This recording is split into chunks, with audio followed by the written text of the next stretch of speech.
नमस्कार दोस्तों, संभव क्लासेज में एक बार फिर आपका स्वागत। मैं हूं आपका दोस्त जे आर चौधरी, फिर हाजिर हूं आपके लिए इंडियन पॉलिटी को लेकर। आज हम इंडियन पॉलिटी में हम पढ़ेंगे सुप्रीम कोर्ट के बारे में। सुप्रीम कोर्ट से संबंधित सवालों पे हम चर्चा करने वाले हैं कि सुप्रीम कोर्ट के न्यायाधीशों की नियुक्ति किस प्रकार होती है, सुप्रीम कोर्ट से संबंधित प्रावधान कौन कौन से हैं, न्यायाधीश कितने हो सकते हैं, उनकी तनख्वाह कितनी होती है, उनको हटाया कैसे जा सकता है, वगैरह वगैरह सवालों पर सब पर चर्चा हम करने वाले हैं।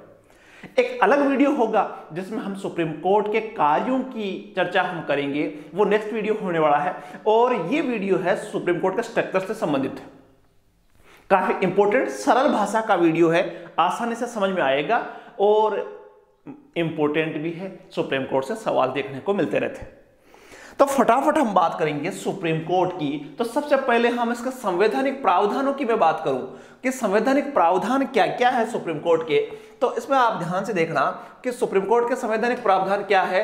तो ये चीज, एक सेकंड,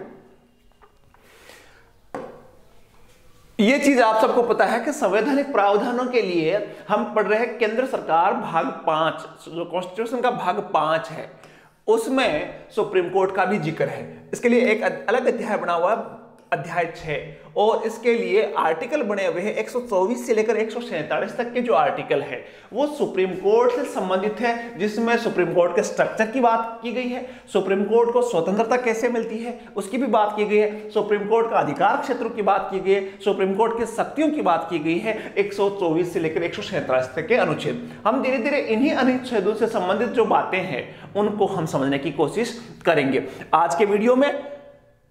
इसी सुप्रीम कोर्ट का स्ट्रक्चर, इसी सुप्रीम कोर्ट के जो जज हों क्या प्रक्रियाएं है, न्याय प्रक्रिया है, उसको हम समझ रहे हैं।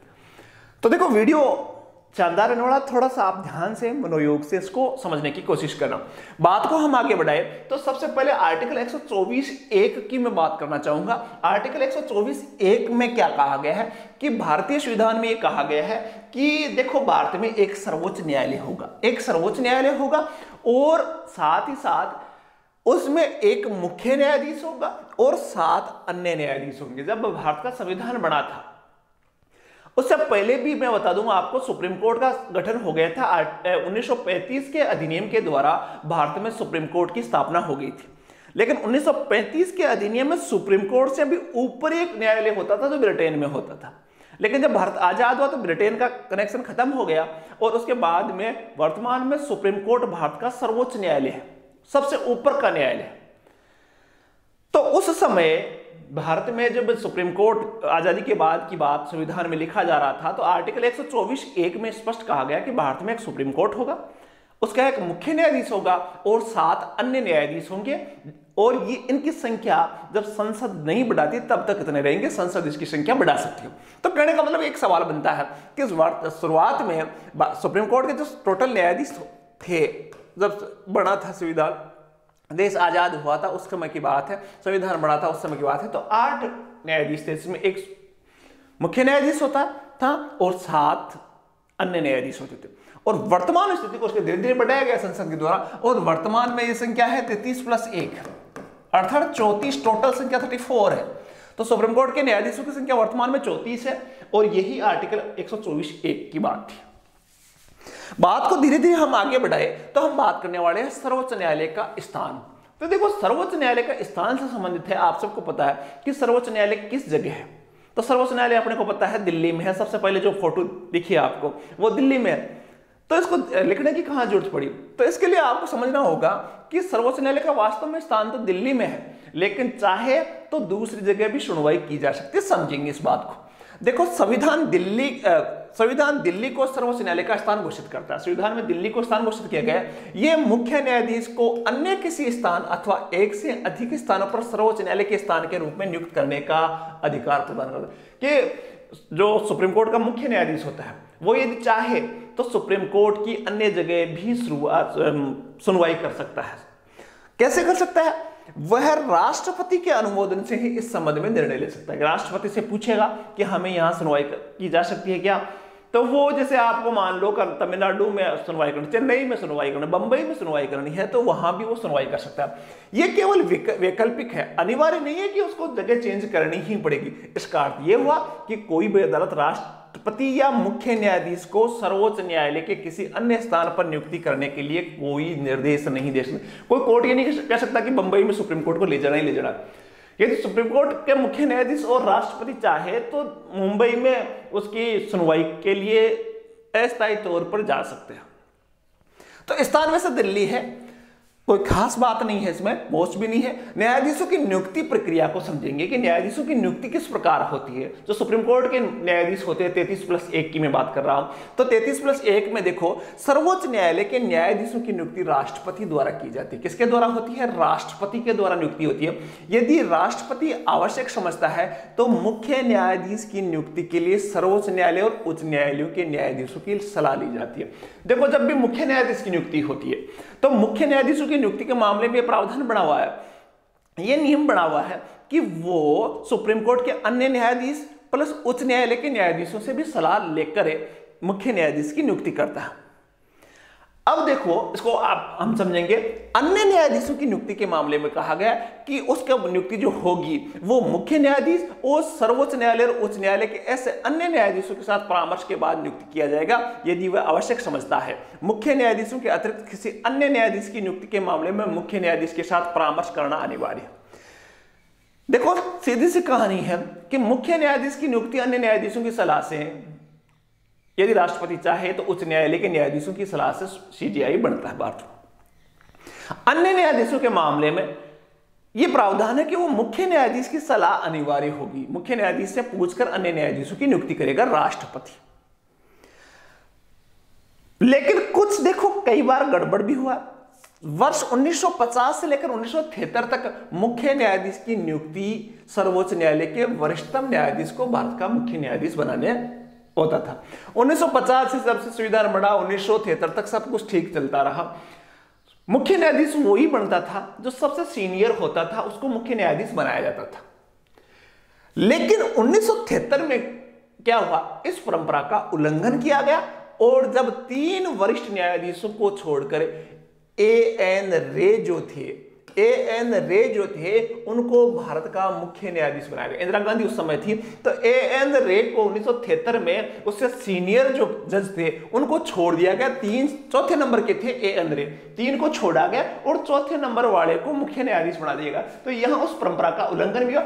एक वर्ष और आया था 1977 में भी इसका पुनः उल्लंघन हुआ और इस समय 10 वरिष्ठ न्यायाधीशों को छोड़कर एम.यू. बेग को भारत का मुख्य न्यायाधीश। तो भारतीय इतिहास में 2 मौके ऐसे आए जब वरिष्ठता का ध्यान नहीं रखा गया। ये एक तो ए.एन. रे की बात है और एम.यू. बेग की बात है। इन दोनों मामलों में वरिष्ठता का ध्यान में नहीं रखकर प्रधानमंत्री के चहेते व्यक्तियों को बनाया गया था, क्योंकि राष्ट्रपति किसके सिफारिश पर काम करता है? प्रधानमंत्री की। तो प्रधानमंत्री के चहेते लोगों को वहां बनाया गया था। लेकिन वर्तमान में ऐसा नहीं किया जा सकता। वर्तमान में नियम यह बना हुआ है कि वरिष्ठतम न्यायाधीश को ही सर्वोच्च न्यायालय का मुख्य न्यायाधीश बनाया जा सकता है। सरकार की इस स्वायत्ता को सर्वोच्च न्यायालय ने द्वितीय न्यायाधीश मामला 1993 में कहा गया कि भाई सरकार ऐसा नहीं कर सकती। सर्वोच्च न्यायालय ने फैसला दिया कि सर्वोच्च न्यायालय के वरिष्ठतम न्यायाधीश को ही मुख्य न्यायाधीश के रूप में नियुक्त किया जाना चाहिए। यह परंपरा बनी 1993 में, जो एक व्यवस्था है कोलेजियम व्यवस्था, जिसकी हम चर्चा करेंगे। तो यह भी इसी द्वितीय न्यायाधीश मामला, जो न्यायाधीशों के चुनाव की जो प्रक्रिया है उसमें एक मामला था, उसको द्वितीय न्यायाधीश मामला, प्रथम, द्वितीय और तृतीय 3 न्यायाधीश मामले आए थे। तो दूसरे न्यायाधीश मामले की मैं बात कर रहा था। तो इसी के बाद में एक व्यवस्था हुई कोलेजियम व्यवस्था, और साथ ही यह नियम भी बना कि हमेशा सुप्रीम कोर्ट का मुख्य न्यायाधीश वही व्यक्ति बनेगा जो सबसे वरिष्ठतम होगा। ऐसे नहीं कि एम.एन. रे और बेग के मामले में जो हुआ वैसा नहीं किया जा सकता। अब देखो, परामर्श और कोलेजियम प्रणाली पर विवाद। देखो, परामर्श और कोलेजियम व्यवस्था पर प्रणाली में विवाद का मतलब यह था कि वास्तव में जो मुख्य न्यायाधीश का परामर्श है वो राष्ट्रपति को मानना चाहिए या नहीं मानना चाहिए, और नियुक्तियां जो होगी, अन्य न्यायाधीशों की जो नियुक्तियां होगी, उसके लिए एक प्रोसेस है कोलेजियम व्यवस्था। तो कॉलेजियम व्यवस्था में यह है कि अन्य न्यायाधीशों के नाम भी देखो, कॉलेजियम व्यवस्था को सिंपल भाषा में बता दूं, अन्य न्यायाधीशों के मामले में ये नियम बना हुआ है कि जो कुछ वरिष्ठ जो न्यायाधीश होते हैं 4, वो जो सिफारिश करते हैं, सीजीआई प्लस वरिष्ठ न्यायाधीश का एक पैनल होता है, वो जो रिकमेंड करता है उन्हीं नामों में से राष्ट्रपति न्यायाधीश बना सकता है। ये प्रोसेस है कॉलेजियम व्यवस्था। तो इस पर कुछ विवाद खड़े हुए, ध्यान से समझा। सर्वोच्च न्यायालय के निम्नलिखित प्रावधानों में परामर्श शब्द की अलग अलग व्याख्या की गई है। देखो, मैंने अभी भी कहा कि राष्ट्रपति मुख्य न्यायाधीश की नियुक्ति करेगा सुप्रीम कोर्ट के न्यायाधीशों और उच्च न्यायालय के न्यायाधीशों के परामर्श है। तो इस परामर्श की बड़ी अलग अलग व्याख्या। परामर्श का मतलब क्या है? परामर्श मानना चाहिए या नहीं मानना चाहिए? तो देखो, प्रथम न्यायाधीश मामला जो 1982 में आया था, उसमें न्यायालय ने कहा कि परामर्श का अर्थ सहमति नहीं है और इसका अर्थ है सिर्फ विचारों का आदान प्रदान। 1982 में जो प्रथम न्यायाधीश मामला आया, उसमें कहा गया कि राष्ट्रपति परामर्श माने या नहीं माने उसकी कोई बाध्यता नहीं है, ये तो केवल विचार है कि पूछ लेना चाहिए, केवल माने या नहीं माने। मैंने कहा कि आपको पढ़ लेना चाहिए। अब ये तो मेरा परामर्श है, मानो या नहीं मानो, नहीं पढ़ो तो नहीं पढ़ो। यूट्यूब पे आपको ये वीडियो को सब्सक्राइब कर लो, मैं तो परामर्श दे सकता हूं, अब नहीं करो तो मत करो, ये आपके पास है।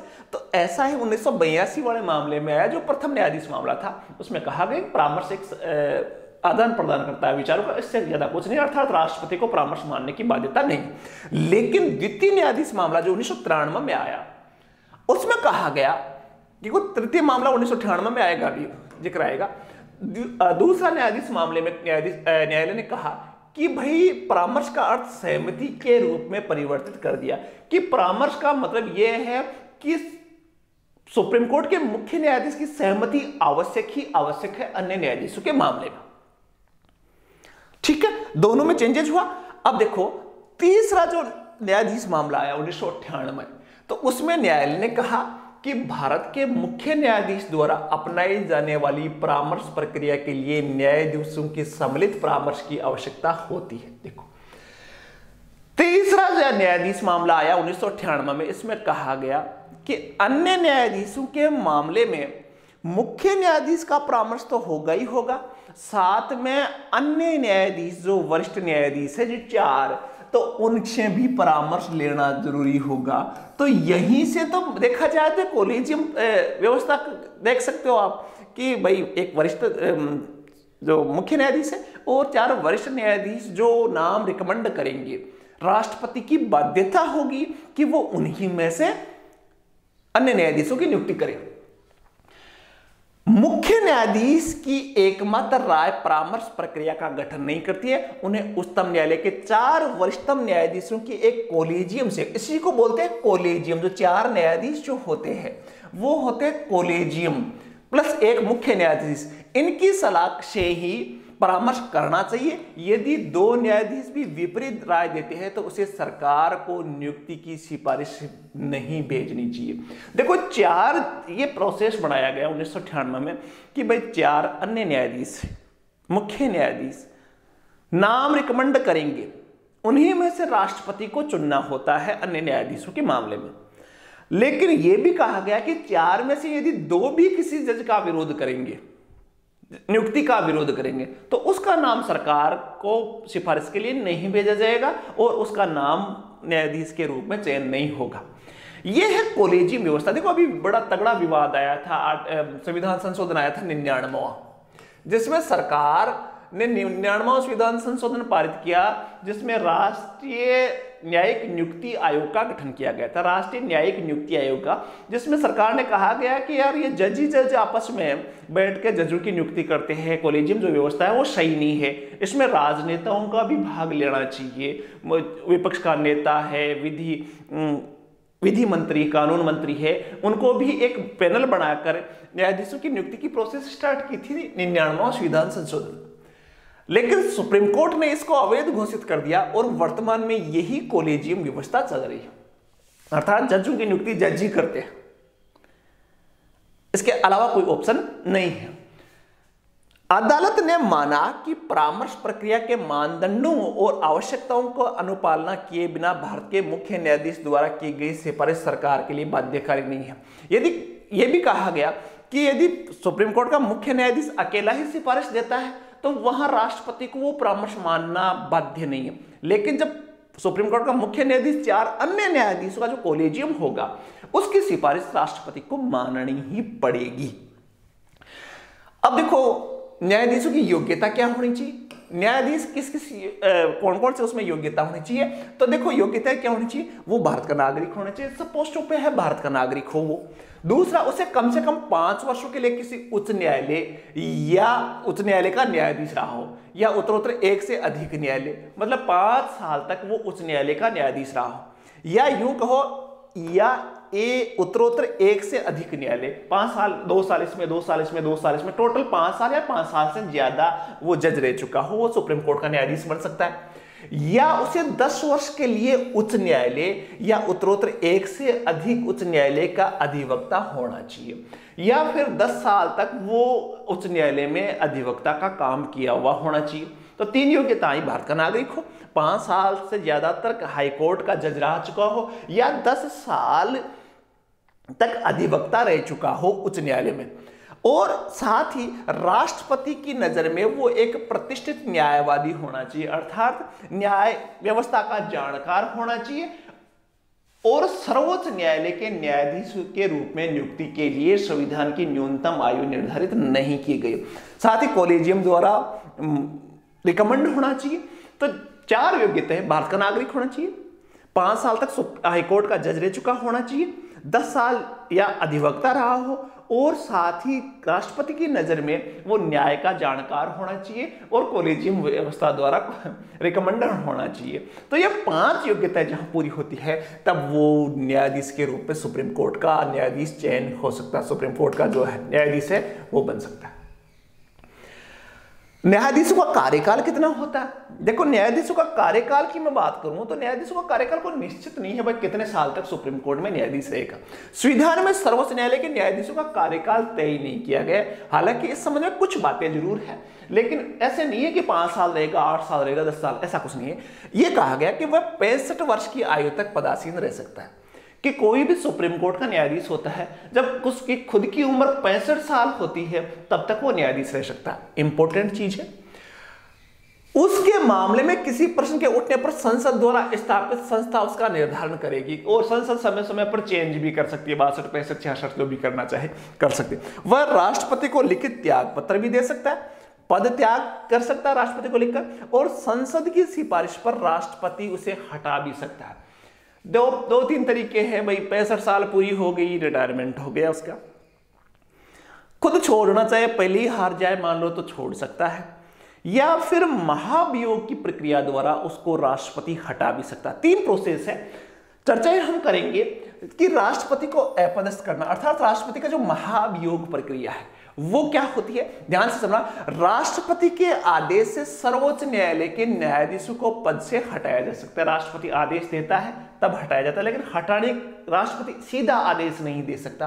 राष्ट्रपति उसे हटाने का आदेश तभी जारी कर सकता है जब इस प्रकार हटाए जाने हेतु संसद द्वारा उसी सत्र में ऐसा संबोधन किया गया। राष्ट्रपति तभी हटा सकता है जब संसद राष्ट्रपति को कहे कि इसको हटाना है। अब भाई संसद कब कहेगी, संसद कब कहेगी, तो इसका है उस आदेश को संसद के दोनों सदनों के विशेष बहुमत, दोनों सदनों में विशेष बहुमत, अर्थात सदन की जो विशेष बहुमत का मतलब जानते हो कि सदन की कुल सदस्य संख्या प्लस वोटिंग का 2/3 उपस्थित का 2/3 यदि वोट करे प्रत्येक सदन में, पहले लोकसभा में फिर राज्यसभा, दोनों में पारित करे, तो फिर वो क्या है, राष्ट्रपति उसको न्यायाधीश को हटा सकता है, और उसे हटाने का आधार दुर्व्यवहार या अक्षमता होना चाहिए। संसद में उसको केवल इसी आधार पर हटाया जा सकता है कि उसने कोई दुर्व्यवहार किया हो, गलत काम किया हो, या फिर वो अक्षमता आ गई हो, पागल हो गया हो कोई, मान लो पागल हो जाए और वो तो जैसे जाए फैसले मारता रहे, इसको फांसी दे दो, उसको उल्टा लटका दो, इस प्रकार की स्थितियां पैदा हो जाए तो उसको हटाने के लिए महाभियोग या तो त्याग पत्र देते सीधी कर, लेकिन पागल आदमी त्याग पत्र क्यों देगा, तो उसको महाभियोग से हटाया जा सकता। वर्तमान तक किसी भी न्यायाधीश को महाभियोग की प्रक्रिया द्वारा नहीं हटाया गया। यह भी आपको राइट डाउन करना है। कार्यकारी मुख्य न्यायाधीश, मान लो कार्यकारी मुख्य न्यायाधीश का मतलब यह हुआ कि मान लो सुप्रीम कोर्ट में मुख्य न्यायाधीश नहीं है, तो उस समय उसका काम देखने के लिए कार्यकारी मुख्य न्यायाधीश बनाया जा सकता है राष्ट्रपति के द्वारा। राष्ट्रपति भारत के कार्यवाहक मुख्य न्यायाधीश के रूप में सर्वोच्च न्यायालय के किसी भी न्यायाधीश को नियुक्त कर सकता है। किसी न्यायाधीश को मुख्य न्यायाधीश का पद जब रिक्त हो तब कर सकता है। अस्थायी रूप से जब मुख्य न्यायाधीश अनुपस्थित हो तब मुख्य न्यायाधीश बनाया जा सकता है। मुख्य न्यायाधीश अपने दायित्वों के निर्वहन में असमर्थ हो, मान लो जब कोई मुख्य न्यायाधीश अपने काम करने में बीमार हो, पड़ा स्थिति ठीक नहीं हो, तब भी मुख्य न्यायाधीश कार्यकारी मुख्य न्यायाधीश बनाया जा सकता है। नॉर्मल सी बात थी, समझ में आई होगी। देखो वीडियो कैसा लग रहा है, वीडियो में इंडियन पॉलिटी में आप समझ पा रहे हो कि नहीं समझ पा रहे हो, कमेंट करके मुझे जरूर बताया करो। और सब्सक्राइब के कोई पैसे नहीं लगते हैं, आपकी इच्छा हो रही है इस प्रकार की वीडियो आपके लिए कारगर है तो सब्सक्राइब कर लेना, नहीं तो सब्सक्राइब करने की कोई आवश्यकता नहीं है। वेतन और भत्ते, देखो जो सुप्रीम कोर्ट के न्यायाधीश और अन्य न्यायाधीश हैं उनके वेतन और भत्तों का जो जिक्र है वो आर्टिकल 125 में किया गया है कि न्यायाधीशों को कितना वेतन मिलेगा। तो मैं बात बता दूं कि समय समय पर इनके वेतन और भत्तों का निर्धारण करती है संसद करती है। और साथ ही वर्तमान की मैं बात करूं तो मुख्य न्यायाधीश जो होता है CJI होता है, उसका वर्तमान में वेतन है 2,80,000 रुपए और अन्य न्यायाधीशों का वेतन है 2.5 लाख रुपए। तो देखो यही बात आई है कि उच्चतम न्यायालय के न्यायाधीशों का वेतन, भत्ते, विशेष अधिकार, अवकाश, पेंशन समय समय पर संसद द्वारा निर्धारित किए जाते हैं। वित्तीय आपातकाल के अतिरिक्त इनका वेतन में कटौती किसी भी हालत में नहीं की जा सकती। वित्तीय आपातकाल में इनके वेतन कम किए जा सकते। वर्तमान में 2,80,000 मुख्य न्यायाधीश का वेतन है और 2.5 लाख रुपए अन्य न्यायाधीशों का वेतन निर्धारित किया गया है। तदर्थ न्यायाधीश आर्टिकल 127, मोस्ट याद रखना 127 तदर्थ न्यायाधीश। अब तदर्थ न्यायाधीश क्या होते हैं? देखो, जब सर्वोच्च न्यायालय में किसी भी सत्र को आयोजित करने या जारी रखने के लिए स्थायी न्यायाधीशों का कोरम गणपूर्ति में कमी हो तो भारत का मुख्य न्यायाधीश एक अस्थायी अवधि के लिए सर्वोच्च न्यायालय के तदर्थ न्यायाधीश के रूप में किसी उस न्यायालय के न्यायाधीश की नियुक्ति कर सकता है।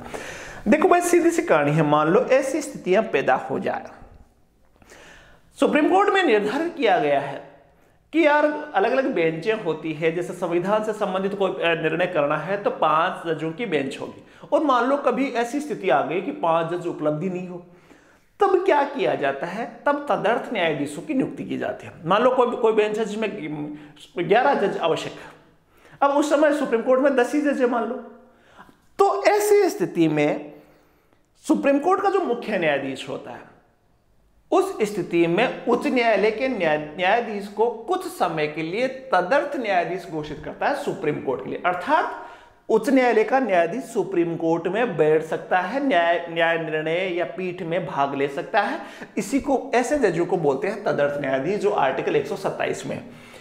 देखो, वह संबंधित उच्च न्यायालय के मुख्य न्यायाधीश के साथ परामर्श और राष्ट्रपति की पूर्ण सहमति के बाद ही जो तदर्थ न्यायाधीश होते हैं उनको नियुक्त करता है। जिस उच्च न्यायालय के जज को नियुक्त करेगा तो वहां के सुप्रीम कोर्ट के हाई कोर्ट के मुख्य न्यायाधीश से पूछा जाएगा और राष्ट्रपति की परमिशन से ही आर्टिकल 127 का प्रयोग मुख्य न्यायाधीश कर सकता है और यह कुछ समय के लिए होता है। ज्यादा क्लिष्ट भाषा नहीं है, सरल सी भाषा है, समझ में आ रहा होगा यदि आपने वीडियो को कंप्लीट देखा है। न्यायालय की प्रक्रिया कैसी होती है? न्यायालय की प्रक्रिया की बात मैं करूं तो सर्वोच्च न्यायालय राष्ट्रपति की मंजूरी और न्यायालय के संचालन प्रक्रिया के विनियमन करने के लिए नियम बना सकता है। देखो, सर्वोच्च न्यायालय अपने खुद के लिए राष्ट्रपति की मंजूरी से कुछ नियम बना सकता है।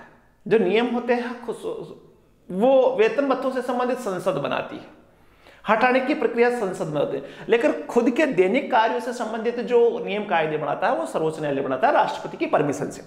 संवैधानिक मामलों या संदर्भ को आर्टिकल 143 के तहत राष्ट्रपति द्वारा निर्धारित किया जाता है। यदि संवैधानिक मामला है तो आर्टिकल 143 के तहत कौन करता है? राष्ट्रपति द्वारा निर्धारित किया जाता है और कम से कम 5 न्यायाधीशों वाले खंडपीठ द्वारा तय किया जाता है। जब भी कोई संवैधानिक मामला हो तो उसमें 5 जजों की खंडपीठ तय करती है।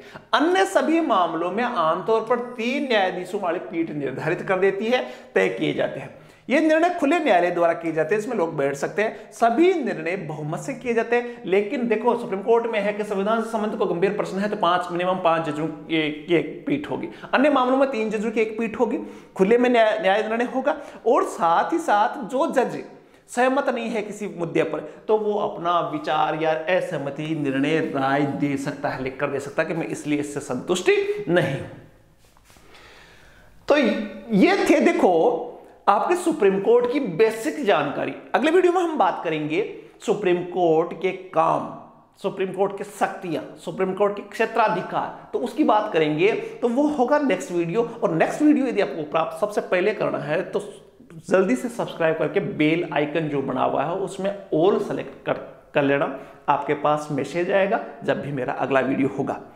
तो वीडियो कैसा लगा कमेंट करके बता सकते हो। और भी आपकी कोई जिज्ञासा हो कमेंट में हमें पूछ सकते हो। एक नया वीडियो जो आपके लिए उपयोगी होगा उसको लेकर जल्द हाजिर होऊंगा। तब तक के लिए धन्यवाद। जय हिंद, जय भारत।